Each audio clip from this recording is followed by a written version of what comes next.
کہ جو اہل ایمان کی صفات ہیں ہم ایک ایک صفت کو سمجھنے کی اور ان پر عمل کرنے کی کوشش کریں تاکہ اللہ کی رضا و جنت کے مستحق ہوں۔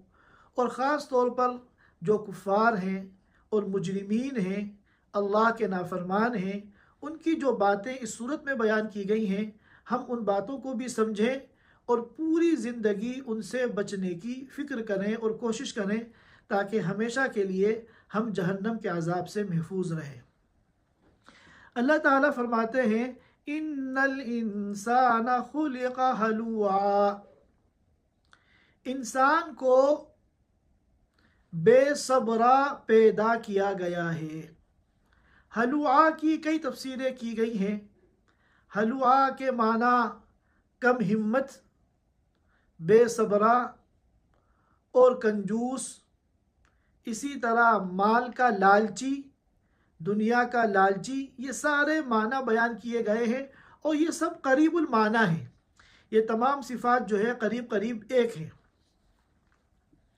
اب سوال یہ پیدا ہوتا ہے کہ جب انسان کی تخلیق ہی ان صفات پر کی گئی ہے کہ وہ بے صبرا ہوتا ہے، کم ہمت ہوتا ہے، کنجوس ہوتا ہے، بخیل ہوتا ہے، مال کا لالچی ہوتا ہے، تو پھر ان صفات کی وجہ سے وہ مجرم کیسے ہوا؟ کیونکہ اس کی تخلیق کے اندر، اس کی فطرت کے اندر یہ صفات موجود ہیں اور انسان کی فطرت تو بدلتی نہیں ہے۔ جبل گردد جبلت نہ گردد، فارسی کا مقولہ ہے جبل گردد جبلت نہ گردد، کہ پہاڑ تو اپنی جگہ سے ہل سکتا ہے لیکن انسان کی فطرت نہیں بدل سکتی۔ تو اس کا جواب یہ ہے کہ اللہ نے اگر انسان کے اندر یہ صفات رکھی ہیں، انسان کی تخلیق میں یہ صفات رکھی ہیں، تو ان کی جو ضد ہیں، اپوزٹ دوسری صفات ہیں، وہ بھی اللہ نے رکھی ہیں۔ اگر کنجوسی کا مادہ اللہ نے انسان میں رکھا ہے تو سخاوت کا مادہ بھی اللہ نے رکھا ہے۔ اگر لالچ اللہ نے انسان میں رکھا ہے تو دنیا کی بے رغبتی، جس کو زہد فی دنیا کہتے ہیں، یہ مادہ بھی اللہ نے انسان میں رکھا ہے۔ اگر بے صبرا اللہ نے انسان کو بنایا ہے تو بڑے بڑے صبر کرنے والے بھی اللہ نے پیدا کیے ہیں، تو صبر کرنے کا مادہ بھی اللہ نے رکھا ہے۔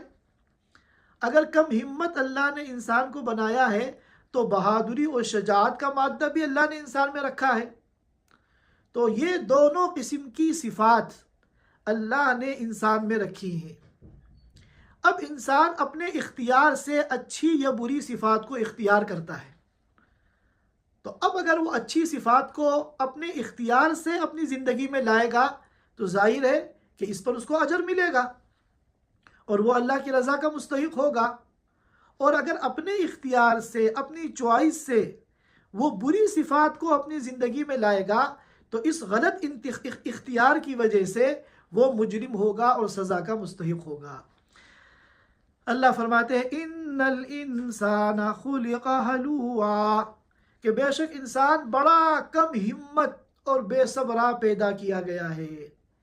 اذا مسہ الشر جزوعا، جب اس کو کوئی تکلیف پہنچتی ہے تو وہ گھبرا جاتا ہے، جزا فضا کرنے لگتا ہے، پریشان ہو جاتا ہے، ٹینشن میں آ جاتا ہے۔ وَإِذَا مَسَّهُ الْخَيْرُ مَنُوعًا، اور جب اس کو خوشحالی پہنچتی ہے، جب اس کو خیر پہنچتا ہے، اس کی زندگی میں جو ہے مزے آتے ہیں، تو منوعا، تو پھر بڑا کنجوس بن جاتا ہے۔ اور جو حقوق اس کے ذمے واجب ہیں، چاہے وہ اللہ کے حقوق ہو یا بندوں کے حقوق ہو، ان حقوق کی ادائیگی میں وہ کنجوسی کرنے لگتا ہے۔ جب پریشانیاں اور مصیبتیں آتی ہیں تو واویلا کرتا ہے، سر پیٹتا ہے، اور جب خوشحالی آتی ہے، زندگی میں مزے آتے ہیں، تو اللہ کو بھول جاتا ہے، اللہ کے اور بندوں کے حقوق کو نظر انداز کرتا ہے، کنجوس بن جاتا ہے۔ إِلَّا الْمُصَلِّينَ الَّذِينَ هُمْ عَلَى صَلَاتِهِمْ دَائِمُونَ، مگر جو مصلی ہیں وہ ایسے نہیں ہیں، جو نمازی ہیں وہ ایسے نہیں ہیں، یہ وہ نمازی جو اپنی نمازوں کی پابندی کرتے ہیں یا اپنی نمازوں میں خشوع اور خضوع اختیار کرتے ہیں وہ نمازی ایسے نہیں ہیں۔ یہاں نمازی سے مراد ہے ایمان والے، نمازی سے مراد ایمان والے ہیں، اور ان آیات کا وہی مفہوم ہے جو سورۃ المؤمنین کی ان آیاتوں کا ہے، قد افلح المؤمنون الذین هم فی صلاتهم خاشعون، کہ جو اپنی نماز میں خشوع خضوع اختیار کرتے ہیں۔ عقبہ بن عامر رضی اللہ تعالی عنہ سے یہاں جو لفظ آیا ہے دائمون، اس کے بارے میں پوچھا گیا، جس کا بظاہر ترجمہ یہ ہے جو نماز کی پابندی کرتے ہیں۔ دائمون یعنی نماز پر مداومت کرتے ہیں، پابندی کرتے ہیں۔ فرمایا کہ نہیں، اس کا مطلب ہے جو نماز میں خشوع اور خضوع اختیار کرتے ہیں اور وہ نماز میں پورا دھیان دیتے ہیں، پوری نماز کے دوران ان کی توجہ، ان کا دھیان نماز میں رہتا ہے۔ لا یلتفتون یمینا ولا یسارا، وہ دائیں بائیں نہیں دیکھتے، پوری توجہ کے ساتھ خشوع کے ساتھ نماز پڑھتے ہیں، وہ یہاں مراد ہے۔ تو وہاں تو المؤمنون کہا تھا، قد افلح المؤمنون، یہاں مسلین کہا، اور مراد بھی یہاں مسلی سے، نمازیوں سے مراد ایمان والے ہیں۔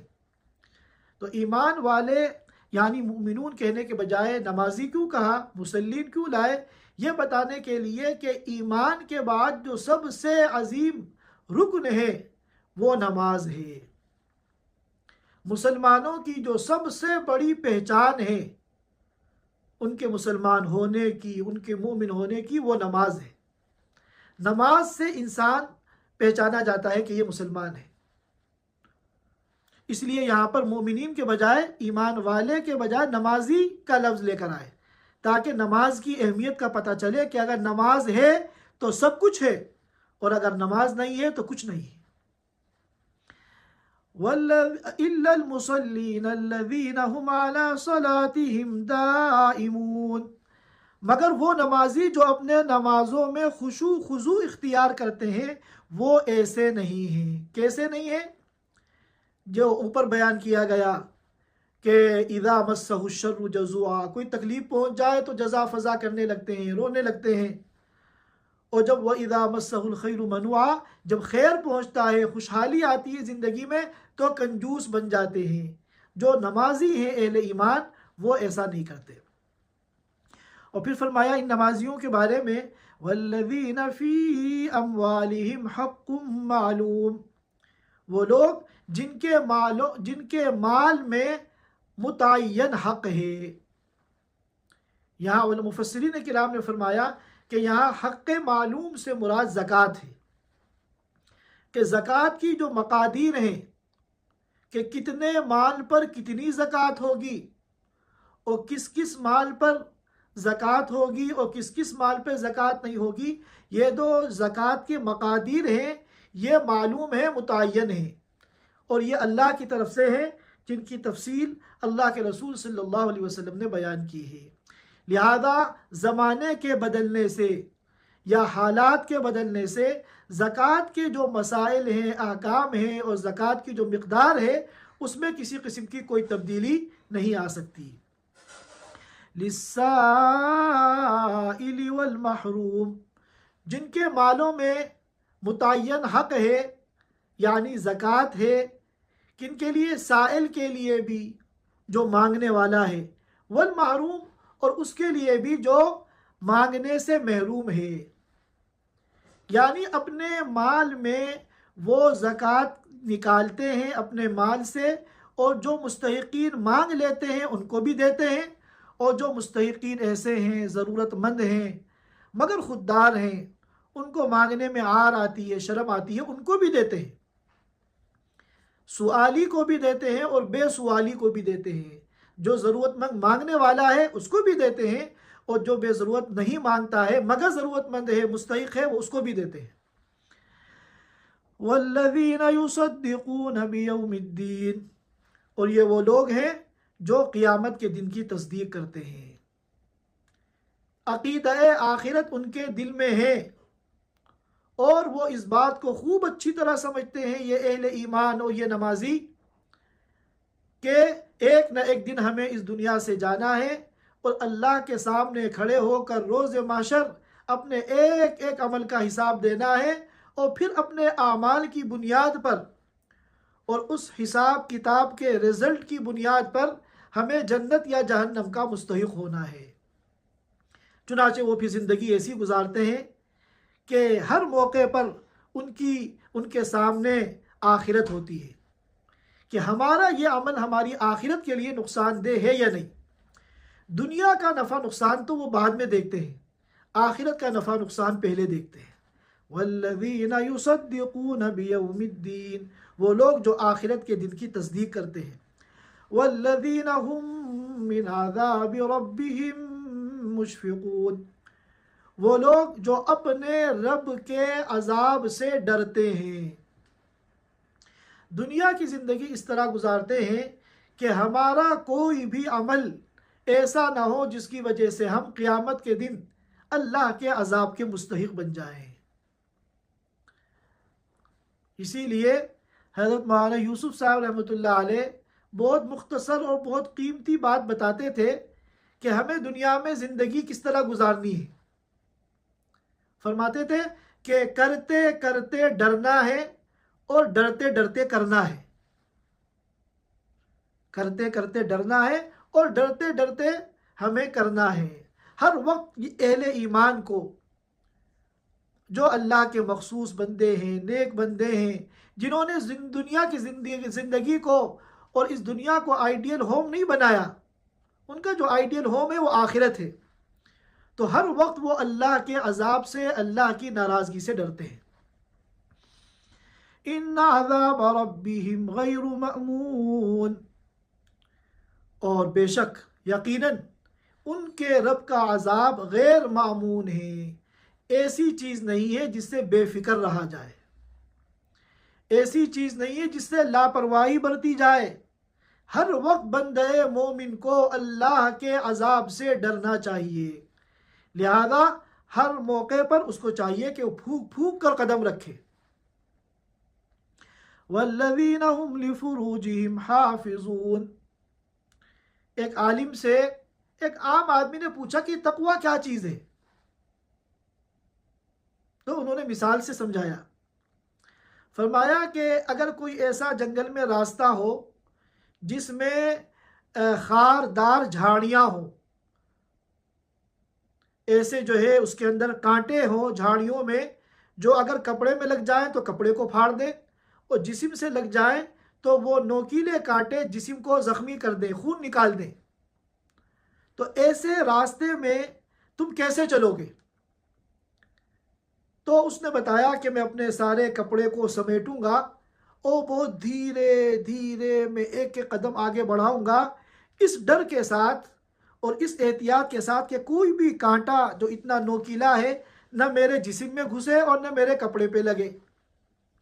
تو فرمایا کہ اسی کا نام تقوی ہے، کہ اس طرح دنیا میں ڈرتے ڈرتے زندگی گزارو کہ اللہ کا کوئی حکم ہم سے نہ ٹوٹے، کوئی بھی ایسا قدم ہمارا نہ اٹھے جو اللہ کی ناراضگی کا سبب ہو۔ کرتے کرتے ڈرنا ہے اور ڈرتے ڈرتے کرنا ہے، اسی کا نام تقوی ہے۔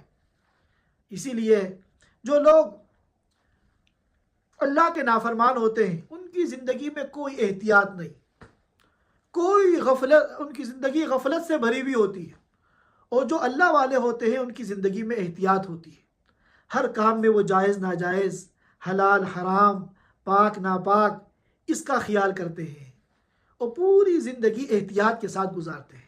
اللہ تعالی ہم سب کو احتیاط والی زندگی گزارنے کی توفیق عطا فرمائے۔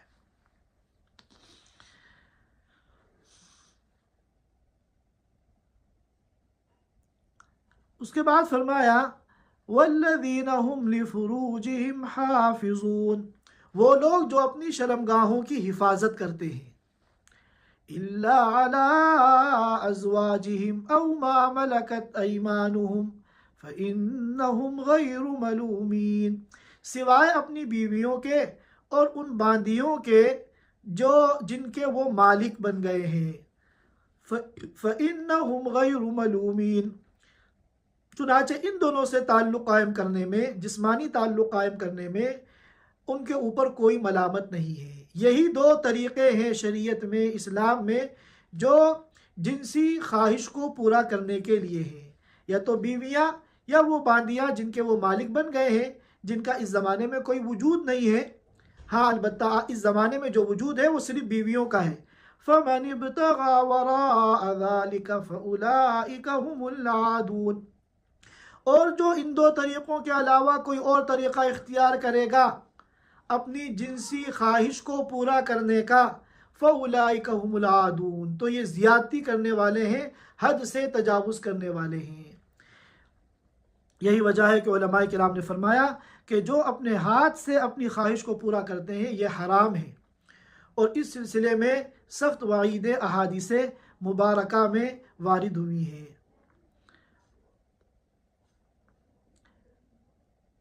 والذین هم لأماناتهم وعہدہم راعون، اور وہ لوگ جو اپنی امانتوں کو اور اپنے عہد کا پاس رکھنے والے ہیں، اپنی امانتوں کا اور عہد کا پاس رکھنے والے ہیں۔ ہر قسم کی امانت کو وہ ادا کرتے ہیں۔ امانت سے مراد یہ نہیں ہے کہ کسی نے آپ کے پاس کوئی چیز رکھوا دی کہ میں 1 مہینے بعد لے لوں گا اور یہ چیز آپ کے پاس بطور امانت آ گئی، بلکہ امانت تمام حقوق اللہ اور تمام حقوق العباد جن کو ادا کرنا آپ کی ذمہ داری ہے، یہ سب امانت ہے۔ اسی لیے یہاں امانات جمع کا لفظ لائے۔ اور ایک موقع پہ فرمایا تھا ان اللہ یأمرکم ان تؤدوا الامانات الی اہلہا، وہاں بھی امانات کا لفظ ہے۔ یہ دلالت ہے اس بات پر کہ جتنے بھی حقوق ہمارے ذمے ہیں، چاہے وہ اللہ کے ہو چاہے وہ بندوں کے ہو، ان تمام حقوق کو ادا کرنا، اس امانت کو ادا کرنا ہے۔ وعہدہم، کسی سے عہد کیا ہے، معاہدہ کیا ہے، ایگریمنٹ کیا ہے، زبان دی ہے، وعدہ کیا ہے، تو اہل ایمان کا شیوا ہے کہ وہ اس کو پورا کرتے ہیں۔ والذین هم بشہاداتہم قائمون، اور وہ لوگ جو ٹھیک ٹھیک شہادتیں دیتے ہیں، اگر کہیں گواہی دینے کا موقع آئے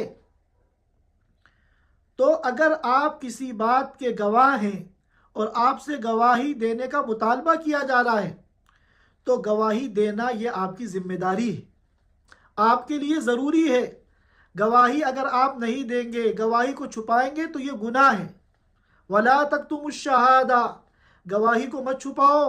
وَمَن يَكْتُمْهَا فَإِنَّهُ آثِمٌ قَلْبُهُ، جو گواہی کو چھپائے گا گنہگار ہوگا۔ تو گواہی کو چھپانا بھی حرام ہے، اور گواہی میں آگے پیچھے کرنا، کمی زیادتی کرنا، یہ بھی گناہ ہے۔ قائمون کا مطلب ہے کہ صحیح صحیح گواہی دو، جیسا تم نے دیکھا ہے ایسی ہی اس کے مطابق گواہی دو۔ والذین هم علی صلاتہم یحافظون، وہ لوگ جو اپنے نماز کی حفاظت کرتے ہیں، نماز کا اہتمام کرتے ہیں، نماز کی پابندی کرتے ہیں۔ اولئک فی جنات مکرمون، وہ اہل ایمان جن کے اندر یہ صفات ہیں اور انہوں نے اپنی زندگی میں اپنے اختیار سے ان ایمانی صفات کو اختیار کیا ہے اور انہی پر عمل کرتے ہوئے دنیا کی زندگی گزاری ہے، تو ان کا انجام کیا ہوگا اور ان کا بدلہ کیا ہوگا؟ اولئک فی جنات مکرمون، کہ یہ جنت میں باعزت طریقے سے داخل ہوں گے، اعزاز کے ساتھ، اکرام کے ساتھ۔ کیا دنیا والے کسی کو عزت دیتے ہیں؟ گارڈ آف آنر دیتے ہیں۔ جنت میں جو جنتیوں کا استقبال ہوگا، ان کا جو اکرام ہوگا، ہم تو دنیا کی عقل کے ساتھ اس کا تصور بھی نہیں کر سکتے۔ فَمَا لِلَّذِينَ كَفَرُوا قِبَلَكَ مُهْطِعِينَ، اب اللہ تعالیٰ کفار کا تذکرہ کر رہے ہیں۔ کیا ہو گیا ان کافروں کو کہ آپ کی طرف چڑھائی کرتے ہوئے آتے ہیں، آپ کی طرف چڑھائی کرتے ہوئے آتے ہیں۔ عن الیمین وعن الشمال عزین، دائیں طرف سے بھی بائیں طرف سے بھی، عزین ٹولیاں بنا کر، گروہ بنا کر۔ یہ اشارہ ہے اس بات کی طرف کہ اہل مکہ آپ صلی اللہ علیہ وسلم کے دین کا مذاق اڑانے کے لیے اور آپ کی تعلیمات کا انکار کرنے کے لیے اور آپ کی باتوں پر ٹھٹا لگانے کے لیے آئے دن چڑھائی کرتے تھے، ٹولیاں بنا بنا کر آتے تھے اور آپ کی باتوں کا مذاق اڑاتے تھے۔ اور آپ کے دین کا ٹھٹا اڑاتے تھے اور اس کا انکار کرتے تھے، تکذیب کرتے تھے، اور پھر کبھی یہ کہتے تھے کہ چلو ہم نے مان لیا کہ اللہ تعالیٰ ہمیں دوبارہ زندہ کریں گے اور آخرت قائم ہوگی اور جنت بھی ہوگی، جہنم بھی ہوگی۔ اگر ایسا ہو بھی گیا تو ہم چونکہ دنیا میں معزز ہیں، بڑے لوگ ہیں، آخرت میں بھی اللہ تعالیٰ ہمیں جنت میں داخل کریں گے، کیونکہ ہم اگر گرے پڑے لوگ ہوتے تو دنیا میں اللہ ہمیں اتنا نہ دیتا۔ یہاں اللہ نے ہمیں اتنا دیا ہے، ہر قسم کی مال و دولت اور اولاد اور عزت اور سرداری کی فراوانی ہے، تو اللہ تعالیٰ کے ہم محبوب ہیں۔ اگر دوبارہ زندہ ہو بھی گئے تو ہمیں اللہ میاں جنت میں داخل کریں گے۔ تو اس کو فرما رہے ہیں فَمَا لِلَّذِينَ كَفَرُوا قِبَلَكَ مُهْطِعِينَ، کیا ہو گیا ان کافروں کو کہ آپ کی طرف چڑھائی کر کے آ رہے ہیں، دائیں طرف سے بھی بائیں طرف سے بھی، عزین ٹولیاں بنا بنا کر۔ أَيَطْمَعُ كُلُّ امْرِئٍ مِّنْهُمْ أَن يُدْخَلَ جَنَّةَ نَعِيمٍ، کیا ان میں سے ہر ایک یہ چاہتا ہے کہ اس کو نعمتوں کی جنت میں یوں ہی داخل کر دیا جائے گا؟ کلا، ہرگز نہیں۔ اِنَّا خَلَقْنَاهُم مِّمَّا يَعْلَمُونَ، یہ جو کہتے ہیں نا اگر قیامت قائم بھی ہو گئی، دوبارہ زندہ ہو بھی گئے تو ہم جنت میں جائیں گے، تو اللہ نے فرما دیا کلا، ہرگز نہیں۔ ای خیالستو محالستو جنو، یہ خواب و خیال اپنے دل سے نکال دو۔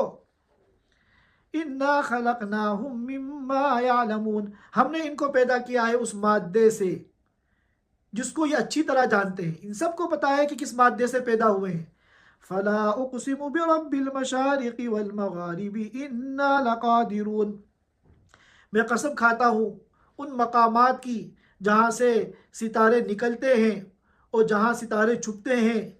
إِنَّا لَقَادِرُونَ عَلَىٰ أَن نُبَدِّلَ خَيْرًا مِّنْهُمْ، ہم اس پہ قادر ہیں کہ ان کی جگہ ان سے اچھے لوگوں کو لے آئیں، ایسے لوگوں کو ان کے بدلے میں لے آئیں جو ان سے اچھے ہیں۔ وَمَا نَحْنُ بِمَسْبُوقِينَ، اور ہمیں کوئی ہرا نہیں سکتا۔ فَذَرْهُمْ يَخُوضُوا وَيَلْعَبُوا حَتَّى يُلَاقُوا يَوْمَهُمُ الَّذِي يُوعَدُونَ، اے نبی، اے محمد، آپ نے خوب اچھی طرح ان کو سمجھا دیا اور اتمام حجت کر دیا۔ ابھی بھی اگر یہ اپنی گمراہی سے باز نہیں آتے تو پھر آپ پریشان نہ ہوئیے۔ فَذَرْهُمْ، ان کو چھوڑ دیجئے، یہ اپنی گمراہی کے اندر مگن رہیں، منہمک رہیں۔ وَيَلْعَبُوا، کھیل کود میں لگے رہیں۔ حَتَّى يُلَاقُوا يَوْمَهُمُ الَّذِي يُوعَدُونَ، یہاں تک کہ یہ اس دن سے مل لیں جن کا ان سے وعدہ کیا جاتا ہے۔ اگر آپ کی بات کو یہ نہیں مانتے تو آپ ان کو ان کے حال پہ چھوڑ دیے، جب قیامت کا دن آئے گا خود ان کی آنکھیں کھل جائیں گی اور خود ان کو احساس ہو جائے گا کہ انہوں نے اپنے پیر پہ کلہاڑی ماری تھی آپ کا انکار کر کے۔ یوم یخرجون من الاجداث سراعا کأنہم الی نصب یوفضون، جس دن کے یہ قبروں سے نکلیں گے دوڑتے ہوئے، کس طرف؟ ان تیزی کے ساتھ بتوں کی طرف دوڑتے ہوئے۔ جس دن کے یہ لوگ قبروں سے نکلیں گے تیزی کے ساتھ، گویا کہ یہ بتوں کی طرف دوڑ رہے ہیں۔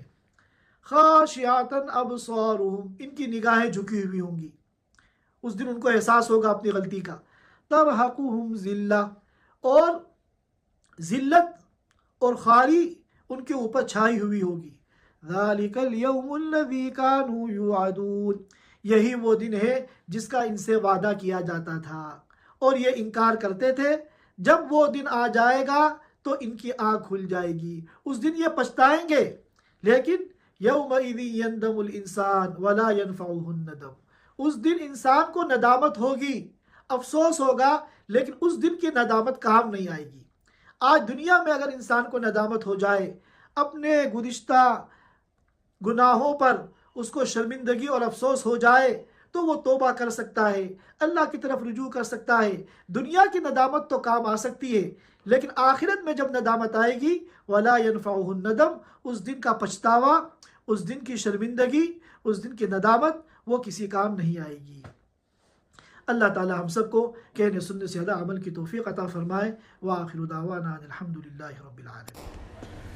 Thanks for watching. Don't forget to like, comment, share and subscribe to Al Wahid channel.